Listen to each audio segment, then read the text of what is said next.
Okay. Alright, so just an FYI, for some reason the lighting is inexplicably just not working. I have this plugged in, but for some reason it's just, I don't know. So I've just figured while I have daylight, I might as well take advantage of it, and I am very rusty because it's been probably a couple weeks since I've filmed the last one, or maybe more.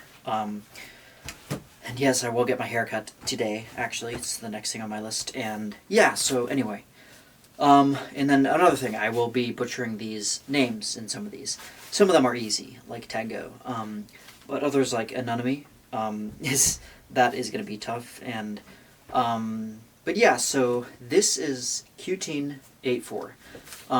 Actually, I didn't know that it was pronounced that way, or said that way, until like maybe a couple months ago, in the middle of reading it. And yeah, this was a behemoth of a book. As much as I don't really like that word, it's kind of, but yeah, gargantuan, but you know, that's another, probably apt term to describe it, I think. Tome just doesn't seem to really encompass, you know, embody what this is, but it is, not only, but it is probably, up there in the chronology of history of big books, if you look up the biggest books ever. But yeah, it's not to dissuade you from reading it, because it is, what, 1,200 pages, just about, 1,100 maybe, and yeah, this took me, yeah, like I said, it's hard for me, for me to respect the book, you know, to kind of like not get carried away by, you know, like kind of mistreating it and holding it weirdly and at weird angles. But yeah, so Q-Teen84 took me about 6 weeks to read. I was, I don't know, part of me wanted to see if I could read it in less than a month, but I don't know where that idea came from, but I just was like, you know, it did suck me in. There were points where I read, you know, I couldn't put it down and I read maybe 50, 60 pages. Other days I couldn't get past 10 to 20 pages, so yeah, it just, it did pull me in a lot more than I thought, though. I thought it was going to be, like, super dry. But yeah, the storyline, and some of it was, to be honest. But yeah, it is very, like, where do I start in describing this?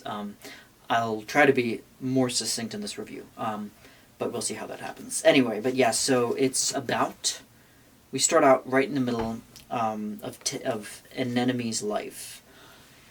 And that name comes from like a plant name. I think it's like a kind of a joke that an enemy kind of gets bullied for her name, partially because it was some kind of like plant or seed or some kind of like something that had a kind of a weird negative connotation for her, and so she's kind of starts out and a taxi driver is driving her across, I believe, to Tokyo, I think, is her destination, and she's trying to get out in the middle of it's a really kind of sticky situation where she's trying to importune the taxi driver into stopping in the middle of traffic to let her out in a subway, like an area of a tunnel, kind of a not a subway tunnel, but just a kind of underground kind of tunnel, and yeah, so she can basically, she says she has a very important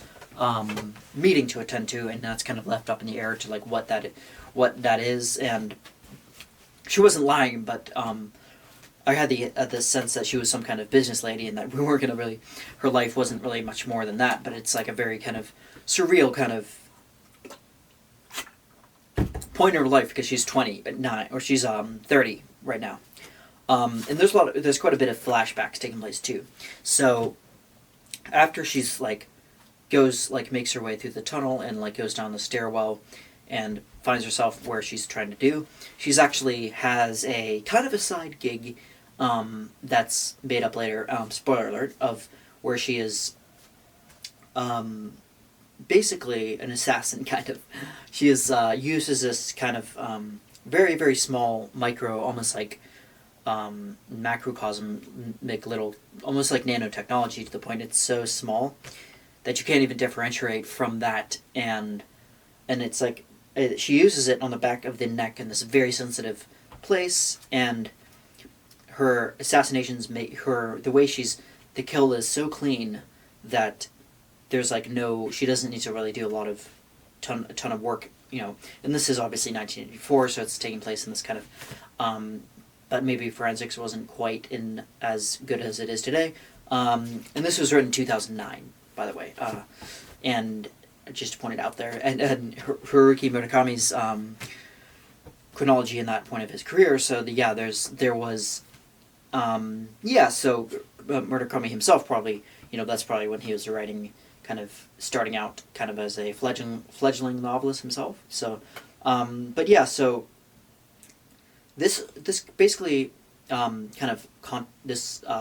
she doesn't really kill all that many people. She only kills men who she believes are like a blight and like super, where she feels like there's a humanistic kind of endeavor, or like what she's doing is like she's like the world is better off without these men, so she's going out of her way to kind of make sure she doesn't get any kind of traction, and she feels ugly about doing these too. Like she doesn't, like she's a complicated character.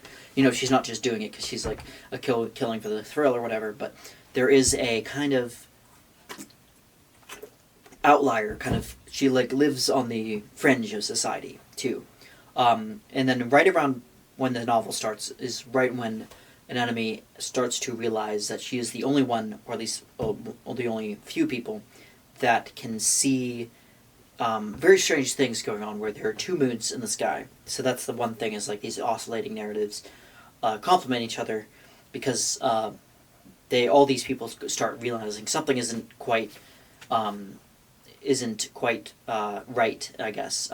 So there's that, and then Tengo as well. So Tengo's storyline, it starts out with him, and he is also 30.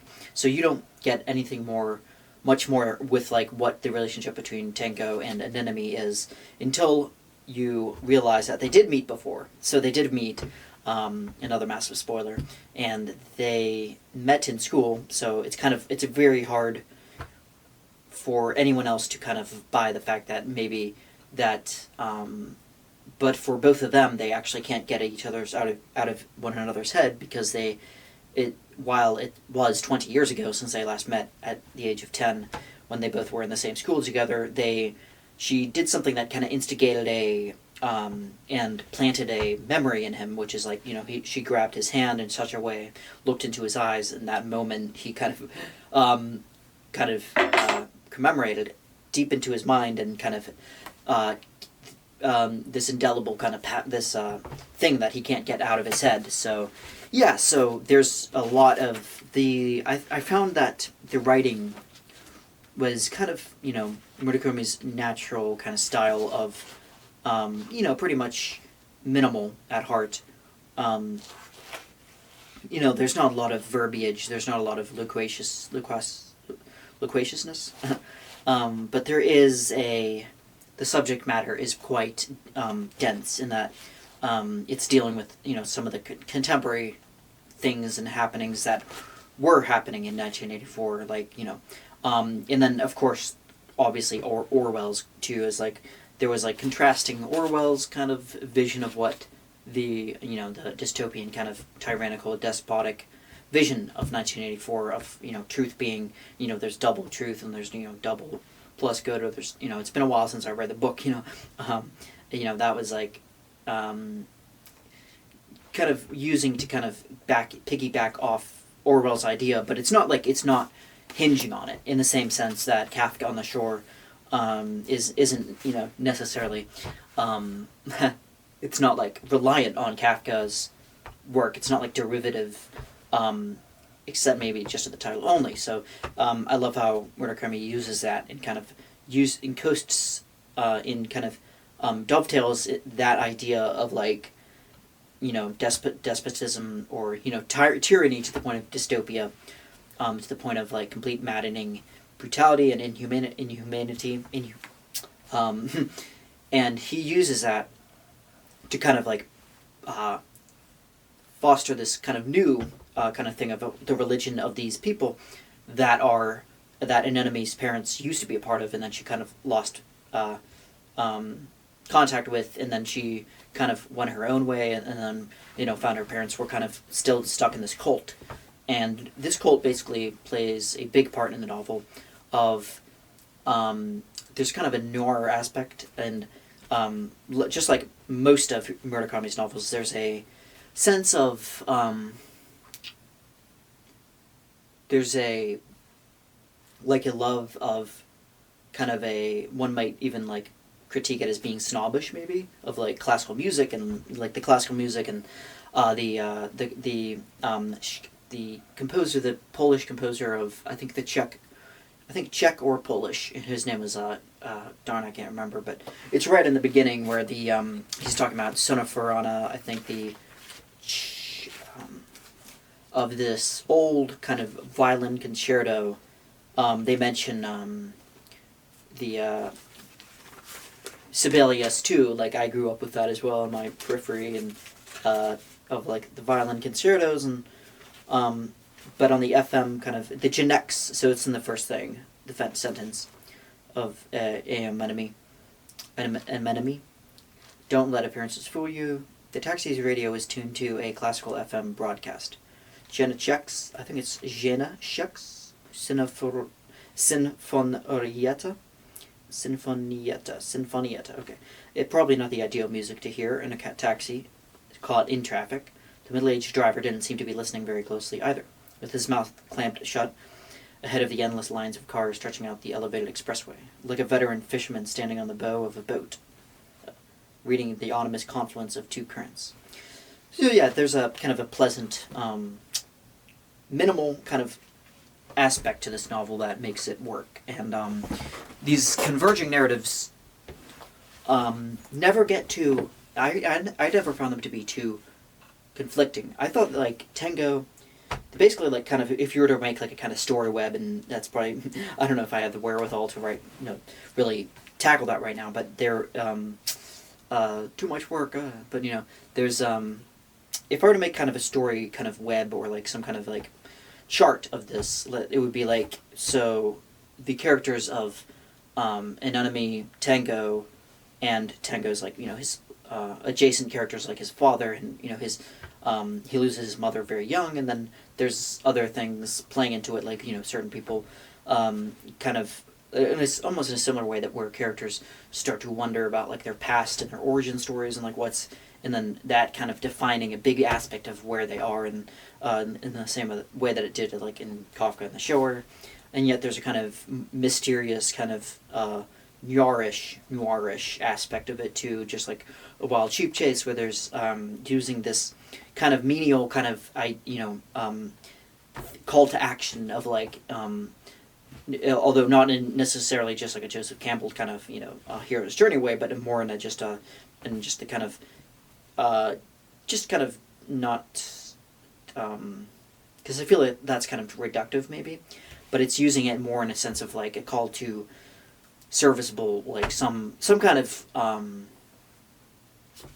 like practical, like thing that like that leads the character out of their shell or out of their normal circumstances and makes them kind of grow as a character. So they're like doing this thing that might seem very stupid, like chasing a wild sheep, with a star like embedded in it, or trying to find a like something very something for like maybe like your company is like making you travel for work or doing different things, and there's a similar kind of aspect happening in QT 84, and so Tango and an enemy, and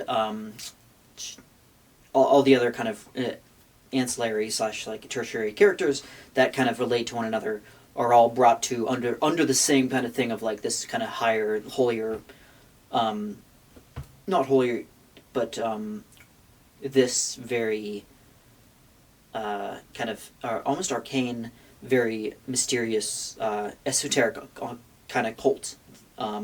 That's like this family, and then they have like this very strange kind of thing where it gets into the kind of metaphysical realm of, and this is probably one of the more metaphysical novels that I've heard, or that I think Murakami wrote. I think in his whole, and he's really going all off on firing off on all cylinders of these kind of very like magic realistic kind of, dreamy ideas of like, seeing something, or like the character Fukaera, like she shows up and she's like, Fukaera is basically the 17-year-old girl, and there's kind of on its face a kind of very kind of just regular, kind of mundane at first seeming with Tenguru and Komatsatu. I'm sorry, Komatsatsu. He's basically this. I think he's in his mid-40s, so he's a good deal older than Tengo, and their relationship is described as being, I thought it was kind of interesting, almost bereft of kind of a typical kind of friendship, I guess. Let me just check to make sure. Okay. So yeah, Komatsu is very. I think I'm saying that right. He's very kind of a little bit boorish. He's smart, but they're both basically. To give more plot details, I guess, to make any of this have sense. But I would like people to kind of take it in, because this, I had this on my shelf for at least probably 2 years, I think, and I kind of almost forgot about it because I was like, trying to tackle all these other novels for my, to kind of read a certain amount in 2024, and yeah, so now that it's 2025, I kind of gave up, or not gave up, but once that's in the past now, so I'm trying to focus more on kind of these more bigger kind of like books that I are long contention, like a little bit challenging, just challenging enough, but not too challenging to kind of drive me away. But it really reeled me in. So Tengo and his friend is they've been friends for a while, and I think maybe not as much, not since school, but yeah, so Tengo, he teaches at a cram school, which is basically it is kind of what it sounds. It's basically a academic kind of little interim like space between when kids are just recently graduated from college, or not high school, and are looking to go to college, but they're not ready to take the whole university or college courses yet. So they're taking these cram schools like a way of, like, I guess, mediating, I suppose. Don't quote me on that, but Tengo has a part-time job. It's kind of cozy, gets his own hours, and he gets to write. So his life is, and he's not he's very smart. He's basically a mathematical genius. He's a prodigy from a young age, and I like how Murakami is able to kind of talk about kind of beauty in mathematics, and like he's able to kind of catch your attention and invest you with this storyline of a kind of a convoluted genius, but somebody who is a little bit not as ambitious as he was in his later years, and he's like he feels like at 30 he's like, or almost 30, that he's kind of like reached a beyond the quarter life crisis, but he's kind of like he's reached his kind of max capacity of and has saturated like pretty much everything he has done. So he's like done judo, and he's like kind of exhausted his athletic abilities, and he's like at his peak, or he's done mathematical courses, and he's like he's thrived, and he did college and did really well, and it was like just popular enough because he's like he's kind of a big guy, he's described as tall, so he has a kind of a little bit kind of a slight magneticism to him with women, but they're not like crazy after. He's not like a total lady killer, but he is, he has this kind of strange relationship of, and this is where the contentious part gets in, because there is a point in which the novel takes a turn where pretty early on, I'd say, but I didn't think it like turned me off completely, but it was the graphic kind of aspect of Murakami, which is another kind of, if you want to trope-ify that, if you want to kind of like condense what his things are, it's like, okay, so classical music starting in video res, people cooking. Cooking is a big thing. That's like the characters like you can kind of like go off the roster list of Murakami kind of things. This is why I love the guy. I mean, I'm not saying these are bad things, but maybe critics might take up a some trouble or or whatever with that. But for me, I think it kind of, it's these motifs, I'd call them. I was being kind of cute when I said tropes. But yes, I think these motifs kind of shape his stuff and makes them like, you're like, oh, he's done this before. I see what you're doing. Like he's done, like in, the pasta and listening to what was it, the Thieving Magpie, like Rossini. He's listening to opera, and he's like, this kind of tropes kind of repeat themselves, but they never get old. I don't think he's able to kind of describe them in a fresh detail, and really draw you into the narrative. So they are, because they are complementary. They're not like the main thing. They're not. It's not like, it's like all these things are kind of, which is why he's probably in some sense maybe considered a postmodern writer. But not a maximalist like David Foster Wallace. Like you'll see, like there's definitely some similarities, I'd say, at the way they character building and stuff like that, and kind of maybe almost contemporaries in some ways. But I think Wallace, just like a random, David Foster Wallace is probably a lot more capacious. Like his works are like. And not to say, like obviously this is pretty capacious, but like Infinite Jest is probably the same size, but it took me a lot longer to read that just because of how, I don't know, like how progressive, it's self-regressive, and but also on the, how many different characters there were. Like the characters, like you can really go to a web. I think I mentioned that there was a character chart. I might have forgot to link that in my Infinite Jest review. But yeah, I think with this there's a lot less characters, and I thought it was a lot more easy to kind of, and not to say that it's like necessarily fluff either. Like it's not like it's not just so enjoyable that you just like, oh, but it's enough that it draws you in. It is quite poetic, and it's quite in the way that I mean, Murakami's prose is pretty, it's just like pretty clean cut, Kafka does that too, and I think that's where Kafka, why he's such a big, obviously Kafka is like one of his, him and Dostoevsky are probably one of the bigger, and they mentioned too, they have some literary references that Ted Go talks about with Chekhov too, and Chekhov going to the one indigenous island, I believe. He was talking about this island that's kind of off the coast of Russia, and that he was trying to kind of get away from his kind of privileged upbringing, I guess, of like the aristocratic class, which I find it very, very similar to Tolstoy's upbringing too, of Tolstoy trying to get out of that. This is just my own observations, but he was trying to kind of get away from that. He was a count, really. He was Count Lev Nikolaevich Tolstoy. He was this he could have just lived a comfortable life and commoded, all these commodities at his fingertips. Like he had, but then he repented of that and was like became a Christian, and then more of the anarchic Christian. So it's not like he wasn't like violently setting the streets on fire or like anything like that. But he was very, very, he was classless at a certain point. He just like was like, okay, I'm gonna get rid of all my things. I'm gonna dress very simply in these kind of rags and peasant smock, I think it was called, and then he hung out with peasants, and he I think there was a similar thing with what maybe Chekhov was trying to do.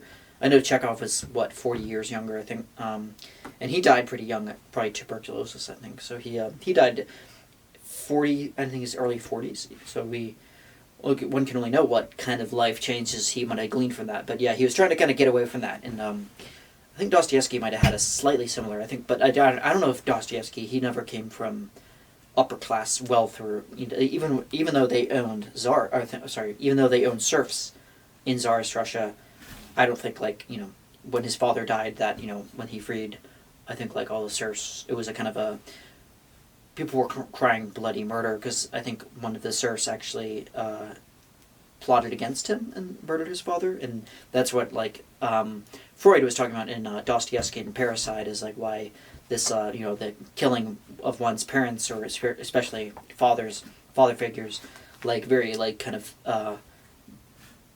proud father figures, as in the Brothers Karamazov with Fyodor Pavlovich, and that's why it's such a prominent theme in Dostoevsky. But anyway, that's a totally different tangent. But yeah, I just wanted to kind of get that out because I think Murakami was onto something in mentioning Gogol's like quest into this different area where all these different indigenous people spoke they very simple languages, and they all were they weren't violent people, but they weren't like necessarily like the Yanomami tribe of South America, but they were, or Amazonian, pretty much any Amazonian tribe, but they were quite, part of them were kind of like a little bit more laid back, like they didn't, like when they hunted and they got their things, they were like, they didn't see the sense for like strenuous work, so I think they saw like, and then you can kind of see that in kind of some societies or civilizations that have maybe a more primitive, what we might call,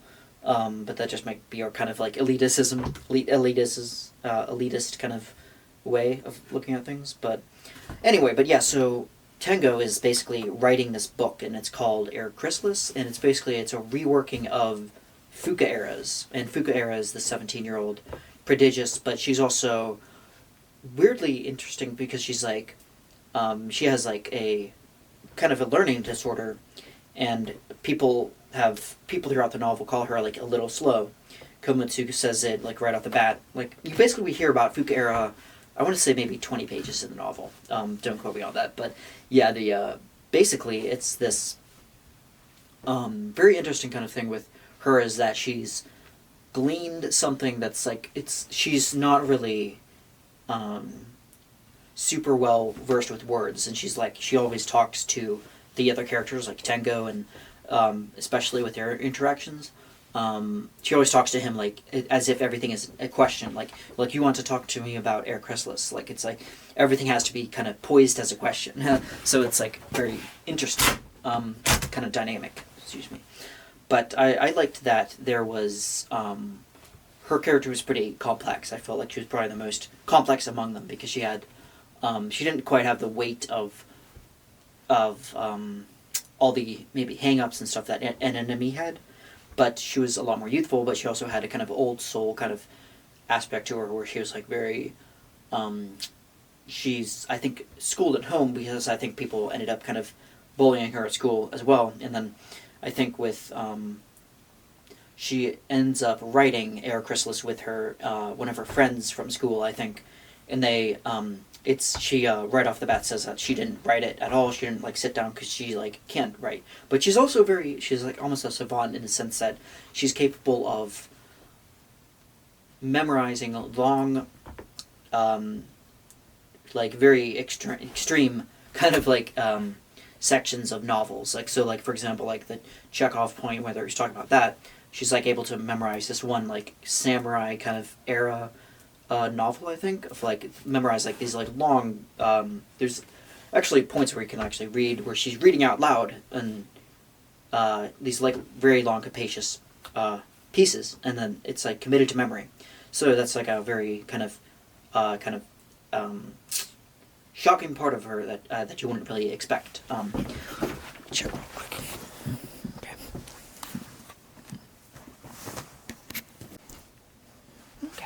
Okay, battery change real quick. So continuing with Q-Teen 840, sorry, Q-Teen 84. I think I get that right. So I'm gonna try to finish up here because it's been over half an hour by now, I think, or about. And yeah, so Fuka Era, Tengo, they kind of form an unlikely companionship, and they basically write together Air Chrysalis, and Air Chrysalis is this, it's so hard to describe. I'll probably let most of you guys try to figure that out for yourself, but it's basically this very surreal kind of thing where the Air Chrysalis is this, like the cocoon, like a chrysalis, like created in a kind of, what's the word, kind of like almost like an amber resin kind of cast that you would see in butterflies transforming into, or metamorphosizing, I should say, into, that classic kind of thing of like which is a very beautiful and poetic sentiment in and of itself, but I think this Air Chrysalis is something that's like, and then both of them contend a little bit like saying like, Komutsu says that it doesn't make any literary sense because an air chrysalis can't really be something that's by itself floating independent of any other structural things or whatever to support it. So he's like, I think he's kind of calling it out for like, but anyway, but it's so transcendent of logic anyway. But this air chrysalis is this thing where these and then these little people, they're referred to as only the little people, and they're so little that they can fit in the size of a goat's mouth, I think. And this is where it gets strangely like almost Japanese folklore-ish. I don't know where. I'm not sure if this is like Shinto, Japanese, Buddhism, but this idea of like things like inside other things giving life in a kind of like monadology of like, I'm not sure if that's the right word, but this kind of it's not self-referential, maybe it is, but in a sense like this unlikely kind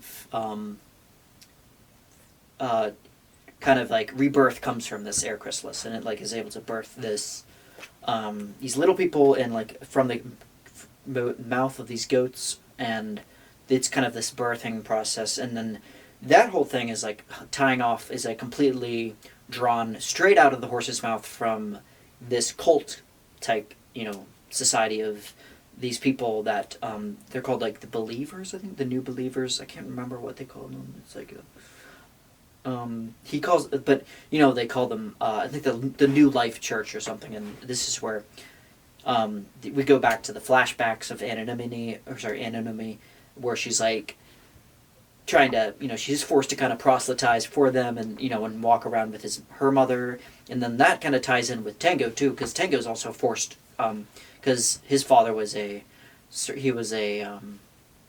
of this,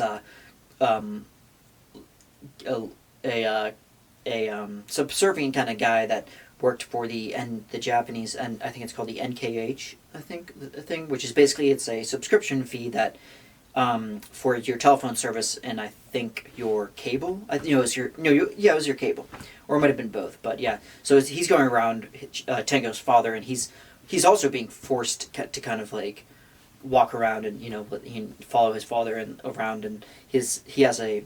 I thought his father's character in that was actually a lot more fleshed out than I thought. I thought it was going to be kind of like a little bit of a lowbrow slightly thing, like just because of how we're expecting him to be the disbelieving kind of incredulous father that's like math and art doesn't have, like writing books like that doesn't make money or whatever, it doesn't put food on the table. So you have that classic kind of maybe not trying to sound too cliched, but maybe of the Japanese patriarch of but he was also fleshed out, like he was a child of his time, and he his father had a character that was like nuanced and complex, but anyway, so that kind of thing. And then they're basically, this cult is that these believers, they're in their sectarian thing where they think everything that happens, so there's a leader there who they call leader, and then he's basically this guy that's kind of like this huge man, very kind of like he's like in like maybe 50s or maybe late 40s, I believe he's described. And like I said, like they only refer to him as leader. He's basically kind of moseying, or he's like making sure that an enemy like the enemy is basically recruited by a mysterious guy named Tomaru, and the Dowager lady. She's like the Dowager is the obviously a widow by definition, and she's basically going around walking, and she's very wealthy, obviously, because she's like able to kind of independently take from her husband's earnings and make her own kind of existence. But she's not like sitting on her laurels. She's like actually her and an enemy meet because she's like seeks out an enemy at first because an enemy's like a really good, very athletic, well-built kind of martial arts kind of trained. So and that leads her to have a friendship with a police officer, and then basically, so the Dowager is basically recruiting her help for this society of young women who are what's so hard to describe, who are basically taken all under the same wing and put into housing where they're safe, like a safe asylum. And these basically these, I hate that word basically, but they are all, a good amount of them are talk about this one guy, the leader guy from the cult, where he's like said to have raped basically 14-year-old, 15-year-old boys girls, and where they basically never mentally recovered from it, and yeah, I'm not really going to get much more into that, but an enemy has her sights on the leader and is trying to kind of find him and kill him without, with using that kind of same thing that she's been using to be able to not really raise any suspicions, and so it looks like a natural death and staged in such a way. And yeah, that's basically where that comes to a head. And I want to kind of read off with one quote that I really liked about where he talks about when an enemy is in hiding, Tomaru recommends Proust's In Search of Lost Time, and that kind of is an interesting kind of parallel to the phenomenology almost of this book, I guess, the existentialist kind of aspect to it, and how it kind of is how time unfolds in its nature. So how about Proust's In Search of Lost Time? Tomaru asked. If you've never read it, this would be a good time, or a good opportunity to read the whole thing. And have you read it? No. I haven't been in jail, or had to hide out for a long time. Someone once said, unless you have those kind of opportunities, you can't read the whole of Proust. So I just loved how, that, the image of that is kind of what I thought in my own reading of Proust, my kind of scattered reading, because it's I've read a little bit of it here and there, and I've read probably, was Swan's Way, In the Search of the Flower, the Lost Girl, I think, and then it was the Shadow something, and then Jamarta's Way, I think. So I think the last thing I read was Jamarta's Way. So I think I have 3 or 4 more volumes, I can't remember. So there's 6 or 7, I think 6. So yeah, I think Sodom and Gomorrah, I think they're up there, actually. Sodom and Gomorrah, I think, is the last, I think. So I'm going to try to... But yeah, that is an interesting kind of thing, because it really does ring true. It would almost seem like the only way to actually appreciate Proust in the way that he's meant to is to completely give your whole attention to it, and in the only such way would actually be in jail. And that's kind of a thought I kind of maybe occurred to me on my own, not to toot my own horn, but it is, yeah, it's pretty, yeah, yeah, but I think that's all I have for Q-Teen-84 by Haruki Murakami. Let me know what you think, if you've read it, or if you're planning on reading it, like I was for a long time. Yeah, let me know what you think, and I'll see you in the next one.